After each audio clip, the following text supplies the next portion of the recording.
हम लोग हिमालय परिवार और भारत तिब्बत सहयोग मंच का शुरुआत कुछ समय से किया था और आज इंद्रेश जी यहाँ नहीं आ पाए थे स्वास्थ्य की वजह से. So you are going to Tawang tomorrow. You start your Tirth Yatra from here to Tawang tomorrow. And the region, of course, the Tawang monastery was established during the 5th Dalai Lama's time. Our relation with the Assamese is also because Assam used to send rice to Tibet. Those days when Tibet was an independent nation. And that tradition is still being followed in the form of an envelope that the Assamese government gives to the Tawang monastery every year, even today. So this is the kind of relationship we have. Our relationship is also through the Brahmaputra. You know, Brahmaputra flows from western Tibet.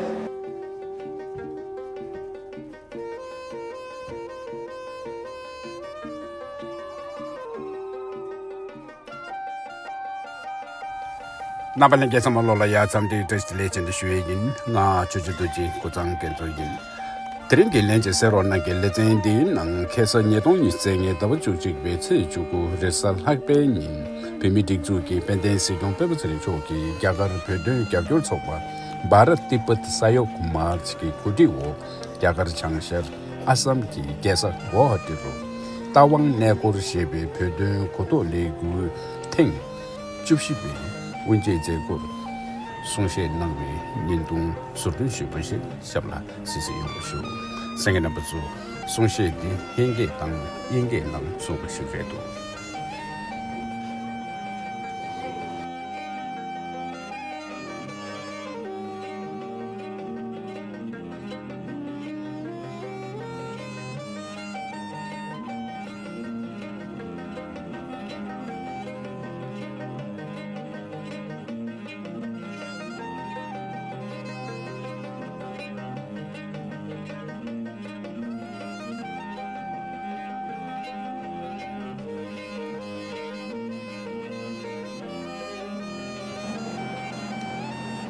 सब भाइयों और बहनों को हमारे तरफ से परम पूज्य जी की तरफ से तिब्बतियों जो तिब्बत के अंदर है उन सब के तरफ से सबको प्रणाम.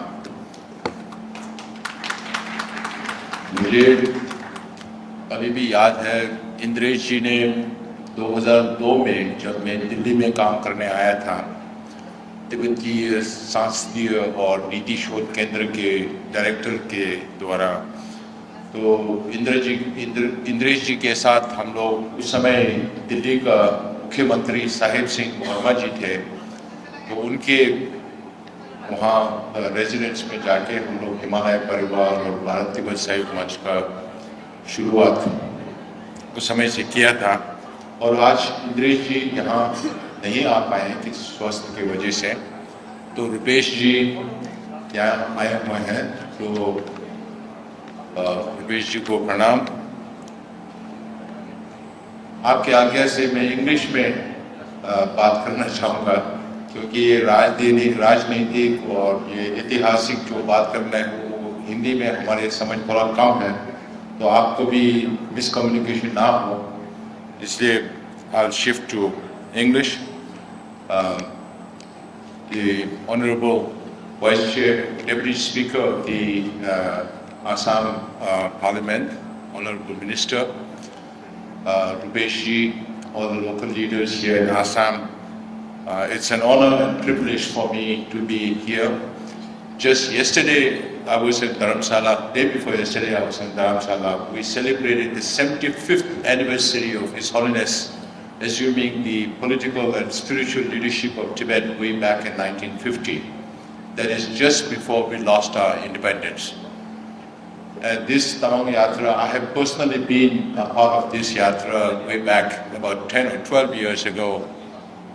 We went from here to Bumla. That was also my first visit to Bumla. And from Bumla, I could see the Tibetan village called Sona, or a township called Sona on the other side of the river. And I was born in exile. I've never seen Tibet. I was born in South India, so I can speak little Kannada, I can speak little Tamil, little Hindi, but not completely. So, but I've never seen Tibet. So to fulfill my emotional needs, I have traveled from Arunachal Pradesh to Ladakh. to see Tibet from the Indian side. And this Tamil Yatra is also one way of expressing your solidarity with the people of Arunachal Pradesh, who's being claimed by China as part of southern China, as China says it, because they not only invaded Tibet, but they also claim parts of those two territories which were once part of Tibet. But I will go into a little bit of history, because when you support the Tibetan cause, if you don't understand what Tibet is all about, then it's very difficult to support the cause itself. And since you are coming from some 27 different states in India, I thought maybe I'll just give you an overview of the Tibetan history.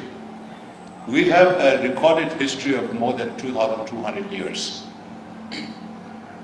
The Tibetan plateau, which is the highest and the biggest plateau in the world, came because of the tectonic shift between the Indian plate and the Eurasian plate, the Gondwanas and the Eurasian plate. Just this morning I was reading a geologist's report that the tectonic shift is still very, very active, because of which so many earthquakes are happening in the region. These are all seismic zones. And according to NASA, they say the Himalayas is still growing by 10 millimeters every year because of the tectonic shift. So the Tibetans, and this tectonic shift started happening 50 million years ago. So before 50 million years ago, Tibet must be having beaches on its border. If you look at the Himalayan mountains, you will see sands and pebbles in the Himalayan mountains, not rocks, not solid hard rocks.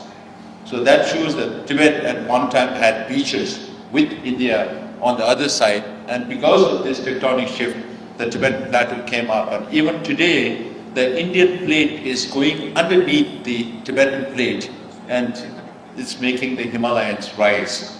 Just as the African continental plate is also going below the European plate, the European plate is also growing. Now the reason why I say that is because Tibet has been growing over the last 50 million years ago, and according to scientists, they say that the human habitation on Tibetan plateau was way back in more than 30,000 years ago. Now, this, of course, depends on what findings you make. If they find something older, then they might say Tibet has been there. Tibetans have been living on the Tibetan plateau for more than 30,000 years. And the first king of Tibet, Nyatitsembo, there are several versions of where this king came from. So there were two versions which says that one came from Bengal, son of a prince, and another says that the Kaurava prince fled into Tibet. So there are two versions. And there's a third version that the first Tibetan came from within Tibet, called a place called Hongpo. But there are different variations, but it points to the fact of our ancestral relationship. So Tibet became a big empire between 7th to 9th century. We even dislodged the Chinese emperor, the Tang emperor at that time. We even invaded the present-day Samarkand in Uzbekistan. That used to be the extent of Tibetan empire at one time, alongside Mongolia and China. Now, during those periods, in 7th century, the Tibetan king sent a minister to invent a Tibetan script. And he must have most probably gone to Kashmir at that time. And based on the Devanagari script of the Gupta period, the Tibetan script came into being. If I pronounce the Tibetan consonants now, you find it very similar like Hindi. We have ka, kha, kranga, cha, cha, chanya, ta, tha, thana, pa, pa, pama, sa, sa, zawa. So, it's, in Hindi you have ka, kha, kha, ga, ma, cha, cha, cha, janya, and you have a lot of vowels. We have only 4 vowels, e, u, e, o. In Hindi you have a, a, e, u, e, o, so many vowels. So, the similarity of language, and Tibetan today is one among the 15 oldest languages in this world. And the Tibetan Buddhism also came from India. It's based on the Nalanda tradition. From Nagarjuna's time till today, Now we follow the Nalanda tradition of Tibetan Buddhism that is based on logic. So from 8th century to 13th century, before Buddhism almost vanished out of India, we, the Tibetans, invited Shankarakshita from India, Padmasambhava from India in the 7th, 8th century.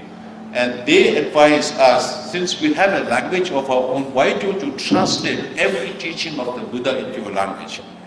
So based on that advice of Shankarakshita, Tibetans transliterated every available Sanskrit and Pali Buddhist text into Tibetan. In 10th, 11th century, some Tibetan masters walked all the way from Tibet into India to study Buddhism under the Buddhist masters of Nalanda and Vikramashila. So we Tibetans are the only one who are repository of one part of ancient Indian wisdom. We had 400 years of disintegration. Even during those times, from 9th to 13th century, even during those times, Bakhtiyar Khilji from Kuch Bihar sent 10,000 army into Tibet, which is not very much recounted in Indian history. And only 100 army came back. The rest were destroyed, either by the Tibetans, who were even at the end of the 400 years of disintegration of Tibet, Tibetans were able to protect their own boundary in the southern side. Then we developed our relations with the Mongols. The Mongols and Tibetan relationship was a priest-patron relationship that came into being in the mid-13th century. Even before Mongols invaded China. After Mongols invaded China, then in China it is called the Yuan dynasty from 1271 to 1368. But the Mongols were there even before that. Mongols were there even after that. Our relations, the Tibetan relations with the Mongols goes up to 1720 in 18th century. Then the influence of the Manchus started. Manchus were also Qings, they are not Chinese. There are a lot of academic discourses as to who is the real Chinese inside China. Are the Mongols Chinese, or the Tibetans Chinese, or the Uyghurs Chinese? If the Mongols are Chinese, then the Chinese can claim half of the world, because that is how much the Genghis Khan and his followers went. So, almost 300 years of history between Ming China and Tibet, from 1368 to 1644, when China was ruled by the Mings. We didn't have much to do with the Mings at all, except for some religious relations. There was no political relations at all. Then when the Qings came in, they are Manchus, they are not Chinese. If you watch Chinese Kung Fu movies, you will find that the antagonists are all Manchus. The protagonists are all Chinese, because the Manchus invaded China and they ruled China from 1644 to 1911. But 2 years before that, in 1642, the 5th Dalai Lama had already taken over the temporal and spiritual leadership of Tibet. And so, coming down to the late Manchu period, Manchus were more powerful between 1735 to 1765, when they had little influence over Tibet. But other than that, in the 19th century, then China itself went through the Opium War. And they talk about 100 years of humiliation. When they themselves were not free from foreign colonial rule, then how can they have control over Tibet? Then the beginning of last century, the British India attacked Tibet in 1904. Then Mabu Huang, warlord, started invading Tibet from northeast India, where His Holiness was born, where my father comes from. And then the Manchu warlords started attacking Tibet from the eastern side. So the 13th Dalai Lama had to flee into Mongolia and into China up to 1909. When His Holiness the 13th Dalai Lama came back to Tibet in 1909, then he had to again flee to India for 2 years, because Mabu Fang's, Tower Fang's army were already in Tibet by that time. Then His Holiness returned back after 2 years, staying in Darjeeling area, the 13th Dalai Lama. And then we signed the 1914 Shimla Agreement. So you are going to Tawang tomorrow. You start your Tirth Yatra from here to Tawang tomorrow. And the region, of course, the Tawang monastery was established during the 5th Dalai Lama's time. Our relation with the Assamese is also because Assam used to send rice to Tibet. Those days when Tibet was an independent nation. And that tradition is still being followed in the form of an envelope that the Assamese government gives to the Tawang monastery every year, even today. So this is the kind of relationship we have. Our relationship is also through the Brahmaputra. Brahmaputra flows from western Tibet to eastern Tibet. I know many adventurers, discoverers, they try to go to find the source of Brahmaputra on the north of Assam, Arunachal Pradesh. But the source of Brahmaputra is not starting from there, it's starting from western Tibet. So it's one of the longest rivers in Asia. And Tibet, as we call ourselves, we call Tibet the land surrounded by snow mountain ranges. Because we have Himalayas in the south, the Kunlun in the west, the Karakoram in the west, the Kunlun in the north, and so many mountain ranges in the east of Tibet. And then Westerners started coming into Tibet from late 16th century, and they started calling Tibet the roof of the world because of its altitude. Because the average altitude of Tibet is more than 16,000 feet. It's 16,010 feet to be exact. That is why it is called the roof of the world. Now today, Chinese environmental scientists call Tibet the third pole. Because aside from North Pole and South Pole, Tibet has the largest amount of glaciers and permafrost that feeds all these major rivers in Asia. And Asians call Tibet the water tower of Asia because the two biggest rivers that flows into India into China originates from Tibet. The Yellow River, on which the Chinese civilization cradled. The Yangtze River, which flows south, if it is not for these two rivers, China cannot support its 1.4 billion people. Then the Irrawaddy flows into Burma. The Mekong flows into 5 different Southeast Asian countries: Burma, Laos, Cambodia, Thailand, Vietnam. Then Brahmaputra flows through Tibet into Arunachal Pradesh and Assam. And last time when I was in Arunachal Pradesh, I visited Tuting, the place where Brahmaputra enters into India in Arunachal Pradesh, and where we have some Tibetans living there. And due to the generous support of the Honorable Chief Minister of Arunachal Pradesh, we were taken by helicopter over the Brahmaputra, and I found the Brahmaputra to be very muddy. And it was not rainy season, the river was not in spate. But all the tributaries were pristine clear. Then when I reached Tuting, I asked them, since when has the color of Brahmaputra been like this? And they were saying since 2017, 2018. Which means the work on the dam that China is planning to build on Brahmaputra has been going on for the last few years. It was not visible through the satellite images. Now they cannot hide it. So they announced it only last year, on 24th of December, they announced that they are going to go through with this project. But this project has been there in the minds of the Chinese leaders since 1960s. 1960s. Only now, technologically, they are able to do it. Now our friends in Arunachal Pradesh, or members of parliament in Arunachal, also said that now this is a water bomb.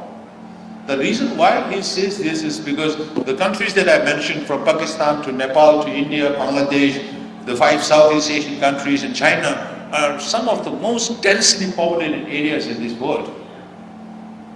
And according to some scientists, they say between 1.8 billion to 2 billion out of 8 billion people in this world have something or other to do with rivers that originate from Tibet. And we are talking about serious water and food security issues in future. Some say that Third World War could happen because of water. If that is the case, then Tibet is a huge bio hotspot. So this 1914 agreement that delineates the boundary between Arunachal Pradesh and Tibet, called the McMahon Line, was signed between British India and independent Tibet. China was there Their plenipotentiary was there in 2014 in Shimla, but they finally did not ratify the agreement. It was signed between the British Indian government and independent Tibet.